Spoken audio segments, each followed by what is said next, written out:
दोस्तों, भारतीय संविधान में अनुच्छेद 12 से लेकर 35 तक मौलिक अधिकारों का वर्णन किया गया है। मौलिक अधिकार संविधान के तीसरे भाग में हैं। भाग 3 को संविधान का हृदय और उसकी आत्मा कहा जाता है। इन अधिकारों में जो पहला अधिकार या पहला अनुच्छेद है उसे अनुच्छेद 14 कहते हैं। अनुच्छेद 14 में लिखा गया है, विधि के समक्ष समता या समानता। इसका अर्थ होता है कि भारत के सभी नागरिक एक समान माने जाएंगे। उदाहरण के लिए, किसी भी व्यक्ति को जाति, धर्म, गोत्र, कुल, संप्रदाय आदि के आधार पर कानून का उल्लंघन करने की अनुमति नहीं दी जाएगी। मान लीजिए, देश के किसी एक छोर में किसी एक व्यक्ति ने बकरी चोरी की है और वहीं उसी देश के दूसरे छोर पर किसी दूसरे व्यक्ति ने बकरी चोरी की है। एक को बकरी चोरी के लिए आजीवन कारावास दे दिया जाए और दूसरे को इसके लिए पुरस्कृत और सम्मानित किया जाए।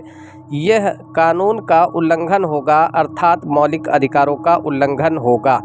जब भी इस प्रकार से किसी भी मौलिक अधिकार का अतिक्रमण हो तो आपको यह राइट दिया गया है कि आप अनुच्छेद 32 के द्वारा, अर्थात संवैधानिक उपचारों के अधिकार के द्वारा इस मामले को सीधा सर्वोच्च न्यायालय या देश की सबसे बड़ी अदालत में भी उठा सकते हैं। साथ ही अनुच्छेद 226 का उपयोग करते हुए आप इस मामले को उच्च न्यायालय में भी रख सकते हैं।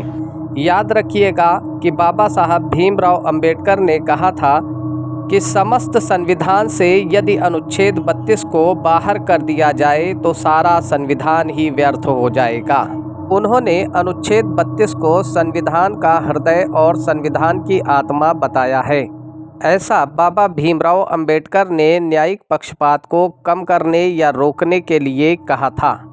दोस्तों, बाबा भीमराव अंबेडकर 32 डिग्रियों के स्वामी थे और उनसे ज़्यादा शिक्षित संविधान निर्माण के समय संविधान सभा का कोई भी सदस्य नहीं था। ऐसे महापुरुष के लिए एक लाइक और एक शेयर ज़रूर करें।